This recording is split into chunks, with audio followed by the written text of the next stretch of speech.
राधे राधे मेरे प्यारे भाइयों बहनों माताओं व बंधुओं, संस्कार की बातें चैनल में आपका स्वागत है।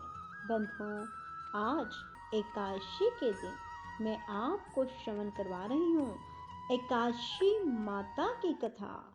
बंधुओं, हर मनुष्य को एकादशी व्रत करने के साथ साथ एकादशी माता की कथा अवश्य सुननी चाहिए, क्योंकि जो कोई भी एकादशी के दिन एकादशी माता की कथा को सुनते हैं, भगवान विष्णु और माता एकादशी उन्हें मनोवांछित फल प्रदान करते हैं, क्योंकि स्वयं भगवान विष्णु ने एकादशी माता को यह वरदान दिया था कि जो कोई भी एकादशी के दिन तुम्हारी कथा को सुनेगा, तुम्हारा व्रत करेगा, मैं उस पर प्रसन्न होकर उसके सभी मनोरथ पूर्ण करूंगा। इसलिए बंधुओं, एकादशी के दिन एकादशी माता की कथा को अवश्य सुने। बंधुओं, यदि आपने अब तक YouTube चैनल संस्कार की बातें सब्सक्राइब नहीं किया तो जरूर करें और बेल आइकन दबाना ना भूलें, ताकि आपको आने वाली सभी वीडियोस की नोटिफिकेशन सबसे पहले हो सके। बंधुओं, कथा को पूरी सुनने के बाद कमेंट बॉक्स में राधे राधे अवश्य लिखें, ताकि आपको कथा सुनने का पूर्ण फल प्राप्त हो सके। बोलो एकादशी माता की जय, विष्णु भगवान की जय। एक बार एक राजा के दो बेटियां थी। छोटी बेटी एकादशी का व्रत किया करती थी। हर कोई छोटी बेटी की प्रशंसा किया करता था और बड़ी बहन छोटी बहन से ईर्ष्या करती थी। एक बार पड़ोसी राजा का बेटा बड़ी बेटी को देखने आया, लेकिन उसे बड़ी बेटी की जगह छोटी बेटी पसंद आ गई।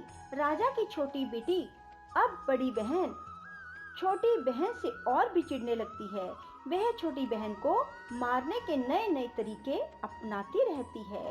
एक बार वह लड्डू में जहर मिलाकर उसे खिलाने की कोशिश करती है और एक बार वह मटके में जहरीला सांप रखकर छोटी बहन के कमरे में रख देती है।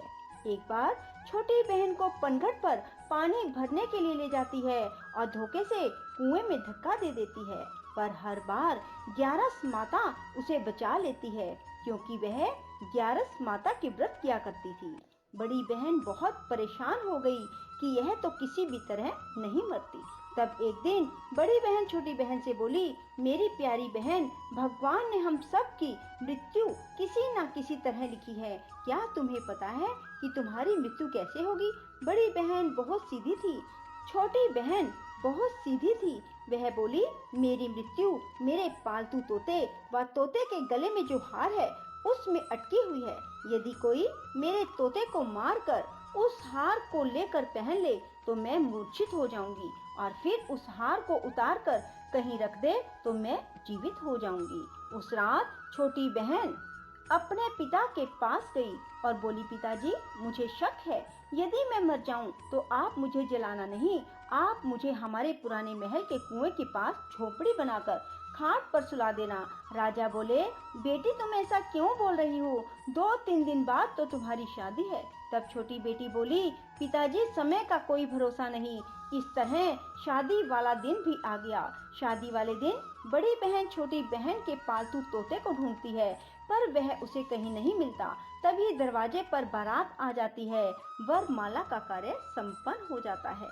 फेरों की रस्म शुरू हो जाती है। उधर बड़ी बहन तोते को ढूंढ लेती है और वह उस तोते को मार देती है। वहीं छोटी बहन के 3.5 फेरे राजकुमार के साथ पूरे हो जाते हैं। तभी छोटी बहन मूर्छित होकर गिर जाती है। उधर बड़ी बहन तोते के हार को खुद पहन लेती है। तब फेरों में सभी घबरा जाते हैं। सभी बारातियों में हलचल मच जाती है कि राजकुमारी को क्या हुआ। सब डर जाते हैं। तब राजा वैद्य हकीमों को बुलाते हैं। छोटी राजकुमारी को महल में ले जाकर लिटा दिया जाता है। वैद्य और हकीम राजा से कहते हैं, राजकुमारी ना मरी है ना जीवित है, हमने ऐसा पहली बार देखा है। तब राजा उनसे कहते हैं, बाहर जाकर बोलना कि राजकुमारी बेहोश है। अभी थोड़ी देर में ठीक हो जाएगी। यदि तुम ऐसा नहीं कहोगे तो मैं तुम्हें फांसी दे दूंगा। बेचारे वैद्य हकीम राजा के कहे अनुसार बोल देते हैं। तभी बड़ी बेटी आती है और कहती है, पिताजी, मुझे छोटी बहन के मरने का बहुत दुख है।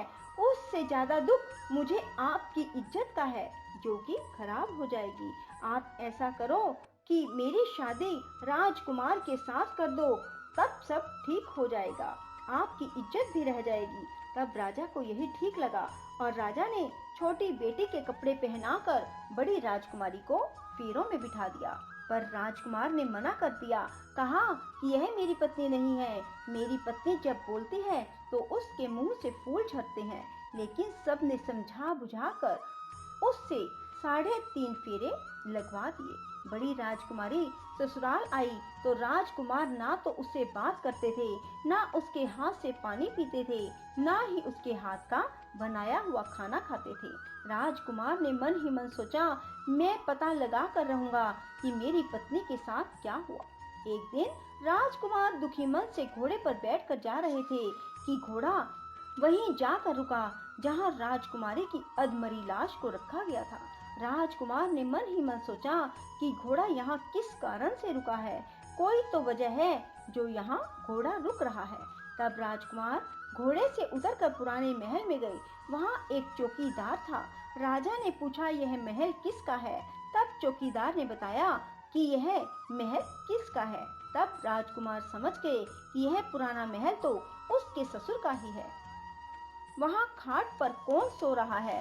राजकुमार ने चौकीदार से पूछा।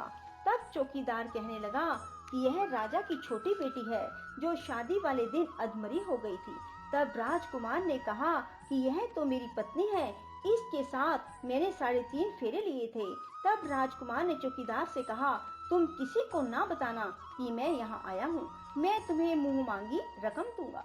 चौकीदार ने हाँ कर दी और राजकुमार खाट के पास गया और बचे हुए 3.5 फेरे खाट के साथ ले लिए। राजकुमार उस दिन वहीं पर रहा और रात को भी वहीं रहा। छोटी रानी रात को खड़ी हो गई।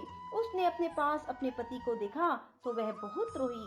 राजकुमार ने पूछा, बड़ी अजीब बात है, तुम शादी वाले दिन मूर्छित क्यों हो गई?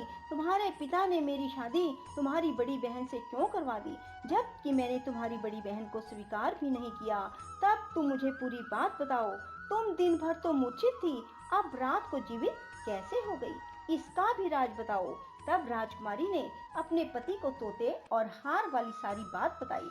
यह भी बताया कि यह बात मैंने अपनी बड़ी बहन को बताई थी।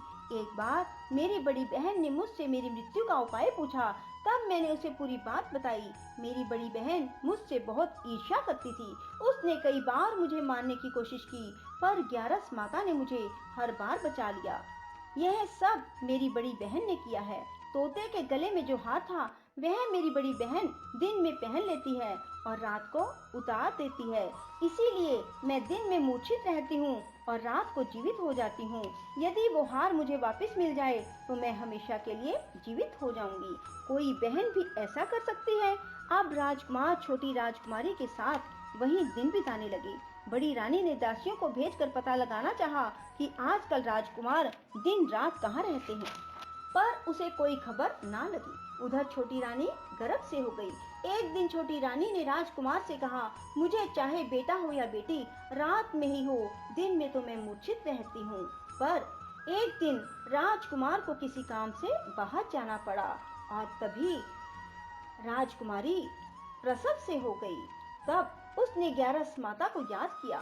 तब ग्यारस माता स्वयं आकर उसका प्रसव करवाती है। उसके सुंदर पुत्र पैदा होता है। तभी वहाँ राजकुमार आ जाते हैं। उसने भी ग्यारस माता के दर्शन किए। ग्यारस माता बोली, ये मेरी परम भगत है, और बोली, जब तुम्हारा बेटा 5 वर्ष का हो जाए तब तुम इसे अपनी पत्नी का हार लाकर पहना देना। देखते ही देखते कुंवर 5 वर्ष का हो गया। बेटा युवराज 5 वर्ष का हो गया। तब राजकुमार अपने बच्चे से कहते हैं कि बेटा युवराज, तुम यहीं रहना, माँ की खाट के पास, मैं शहर से काम निपटा कर आता हूँ। तब बड़ी रानी के दास दासी राजा को वहाँ से आते हुए देख लेते हैं और बच्चे को उठवा लेते हैं। बच्चे के 2 टुकड़े कर दिए जाते हैं, एक टुकड़ा चक्की के नीचे और एक अपने पलंग के नीचे रख लेती है।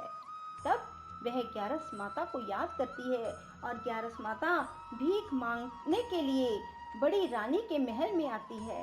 तब बड़ी रानी अपने दास दासियों के हाथों भिक्षा भिजवा देती है, पर ग्यारस माता कहती है कि मैं तो तुम्हारी रानी के हाथों से ही भिक्षा लूंगी। तब वे जाकर उसे कहते हैं। तब बड़ी रानी खुद उसे भिक्षा देने के लिए आती है। तब ग्यारस माता बिल्ली का रूप बनाकर अंदर जाती है और उसके बच्चे के जो 2 टुकड़े होते हैं उन्हें इकट्ठा जोड़ देती है और उसमें प्राण फूंक देती है और उसे लेकर चली जाती है। राजकुमार कुंवर को लेकर महल में जाते हैं और कहते हैं, रानी, ये बच्चा मेरी दूर के रिश्ते की बहन का है। यदि तुम इसे प्यार से रखोगी तो शायद मेरा दिल भी तुम पर आ जाए। तब बड़ी रानी कुंवर को लाड प्यार से रखती है। तब एक दिन राजकुमार अपने बेटे से कहता है कि तुम अपनी मामी से हार मांग लो, हम ये हार लेकर तुम्हारी माँ के पास चलेंगे, पर ये बात अपनी मामी को मत बताना। कुंवर बोले, मामी मामी, मुझे अपना ये हार दे दो। एक बार तो रानी जवाब दे देती है, पर फिर उसे ये बात याद आती है कि जब राजकुमार ने उसे कहा था कि यदि तुम बच्चे का ध्यान रखोगी तो मेरा दिल तुम पर आ जाएगा। तब बड़ी रानी कुंवर को हार दे देती है। कुंवर उस हार को लेकर अपने पिता को देते हैं। आज हम आपके हाथ का बना हुआ खाना खाएंगे, हम आते हैं, तुम खाना तैयार करो। बड़ी रानी बहुत खुश हो जाती है कि आज मेरे पति मुझसे खुश हैं। तब राजकुमार छोटी रानी के पास जाते हैं। बड़ी रानी उधर बहुत खुश होती है। तब राजकुमार छोटी रानी को वो हार पहना देते हैं और छोटी रानी जीवित हो जाती है और महल में छोटी रानी और बच्चे को लेकर आते हैं और बड़ी रानी को अपने ससुर के यहाँ छोड़ने के लिए चले जाते हैं और उन्हें सारी बात बताते हैं। उसके ससुर भी इस बात में शर्मिंदगी महसूस करते हैं और कहते हैं, ये मेरी परवरिश में ही कुछ ना कुछ कमी रही होगी। और ग्यारस माता की कृपा से छोटी रानी के भाग जाग जाते हैं।